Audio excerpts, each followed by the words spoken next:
Hi. Welcome to Joseph IT. If you are using Mac PC, then you must have seen this dock. Today we will learn how to auto-hide this dock and get this when needed. Simply go to this Apple icon and then System Settings. Or directly come to this Settings icon. Come to Desktop and Dock. Now switch on Automatically Hide. And now you can see how the Mac dock disappears and appears when mouse cursor is taken over there.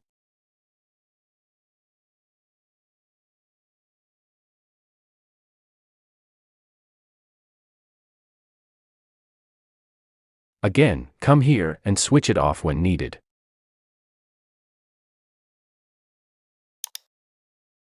So, this is how you can simply switch on auto hide of Mac dock easily. Please be with us and also subscribe to Joseph IT. Goodbye.